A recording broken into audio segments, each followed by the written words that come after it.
Bonjour à tous, j'espère que vous allez bien. Donc vous avez été nombreux à répondre à ce sondage me donnant l'info comme quoi vous étiez intéressés que j'évoque avec vous le sujet du salaire en entretien et dans le processus de recrutement. Vaste sujet qui est loin d'être simple.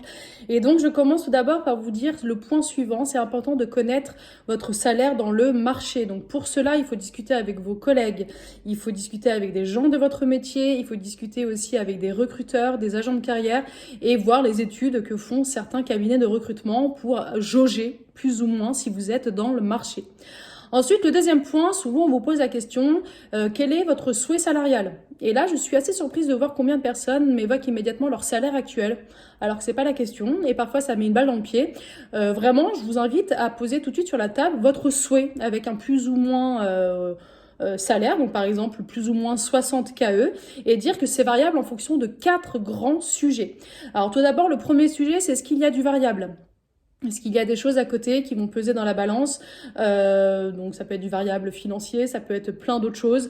Et donc ça peut peser dans la balance. Ensuite, est-ce que vous avez un rôle impactant? Et l'impact, je le catégorise en 4 grands items. Est-ce qu'il y a un impact sur le produit? Est-ce que vous êtes en lien avec le codir? Est-ce que vous avez un peu ce rôle de product owner et de définition de la roadmap? Est-ce que vous avez un impact organisationnel?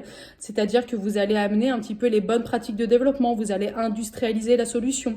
Est-ce que vous avez un impact technique? Vous êtes là pour faire une refonte du SI, vous êtes là pour revoir l'existant, vous allez véritablement faire des choix techniques.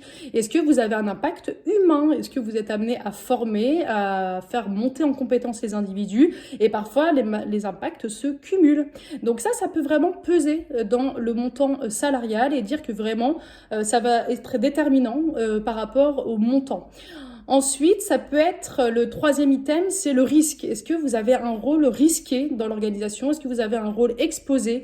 Est-ce que vous allez devoir un petit peu essuyer les plâtres? Est-ce que vous allez travailler beaucoup plus que vous le faisiez dans votre ancien poste? Donc ça, c'est aussi important de le mettre dans la balance. Est-ce que voilà, c'est une start-up qui vient de lever des fonds et vous n'avez pas véritablement de certitude sur l'avenir? Donc ça, c'est des éléments qui peuvent aussi peser dans le montant du salaire. Et enfin, le dernier point, c'est la polyvalence. Beaucoup de startups recrutent en titre, par exemple staff engineer, mais en fait cette personne elle est PO, elle est dev, elle fait aussi du DevOps, donc ça fait beaucoup de polyvalence. Donc c'est vraiment important de dire que la polyvalence ça se paye.